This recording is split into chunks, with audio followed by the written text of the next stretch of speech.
Private नौकरी वालों के लिए एक बड़ी खबर है। बढ़ने वाली है अब ईपीएफ की सैलरी।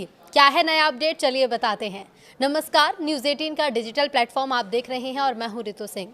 सुप्रीम कोर्ट ने केंद्र सरकार को सैलरी लिमिट 15,000 से बढ़ाने पर 4 महीने में फैसला लेने का निर्देश दिया है। कोर्ट ने माना है कि बढ़ती महंगाई और न्यूनतम वेतन के बीच पुरानी सीमा बेमानी है। अगर सरकार ये बदलाव करती है तो लाखों कर्मचारियों की पेंशन और सोशल सिक्योरिटी का दायरा मजबूत होगा।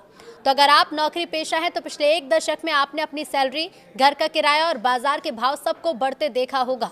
लेकिन एक चीज है जो पिछले 11 सालों से टस से मस नहीं हुई है और वो है एम्प्लॉयड प्रोविडेंट फंड यानी कि ईपीएफओ। इसके लिए तय की गई सैलरी की सीमा। अब सुप्रीम कोर्ट ने इस रुकी हुई घड़ी को सही समय पर लाने के लिए केंद्र सरकार को कड़े निर्देश दिए हैं।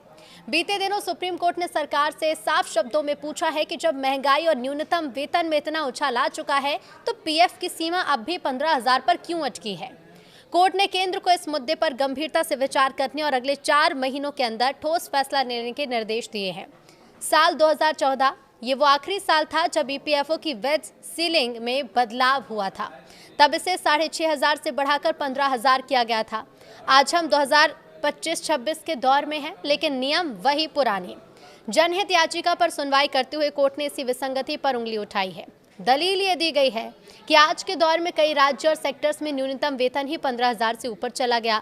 ये एक अजीब विरोधाभास है कि सरकार द्वारा तय न्यूनतम वेतन पाने वाला कर्मचारी भी ईपीएफओ की अनिवार्य सीमा से बाहर हो जाता है। ईपीएफओ का मूल उद्देश्य रिटायरमेंट, पेंशन और बीमा जैसी सामाजिक सुरक्षा देना था, लेकिन ये सीमा अब सुरक्षा चक्र की बजाय एक बैरियर बन गई है। कोर्ट का मानना है कि पिछले 11 सालों में कोई संशोधन न होना गंभीर चिंता का विषय है। अब ऐसा नहीं है कि सरकार को इस समस्या की भनक नहीं है। हकीकत तो ये है कि ईपीएफओ के गलियारों में ये चर्चा लंबे समय से गर्म है।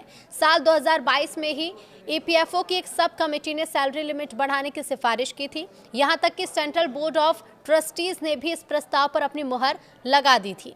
इसके बावजूद फाइल आगे क्यों नहीं बढ़ी? तो कोर्ट ने याचिकाकर्ता को निर्देश दिए हैं कि वो 2 सप्ताह के भीतर सरकार को एक प्रेजेंटेशन सौंपे। इसके आधार पर सरकार को तय समय सीमा में अंतिम निर्णय लेना होगा। यानी जो फैसला ठंडे बस्ते में था उसे अब कोर्ट के आदेश के बाद फास्ट ट्रैक पर आना पड़ सकता है। अब ऐसे में सवाल यह है कि अगर सरकार कोर्ट की बात मान लेती है तो आपके लिए इसमें क्या बदलेगा? चर्चा है कि इस सीमा को बढ़ाकर 21,000 या 25,000 किया जा सकता है। इसे एक आसान गणित से समझिए। अभी ईपीएस में योगदान 15,000 की सीलिंग पर होता है। अगर ये सीमा बढ़ती है तो आपकी पेंशन का बेस मजबूत होगा। उदाहरण के लिए अगर सीमा 25,000 होती है तो पेंशन फंड में हर महीने का योगदान 1,250 से बढ़कर 2,083 तक पहुंच सकता है। यानी साल भर में आपके पेंशन खाते में करीब 10,000 रुपए ज्यादा जमा होंगे। सरकार इसे ईपीएफओ 3.0 के विजन के साथ देख रही है, जिसका मकसद ज्यादा से ज्यादा कर्मचारियों को सोशल सिक्योरिटी के दायरे में लाना है।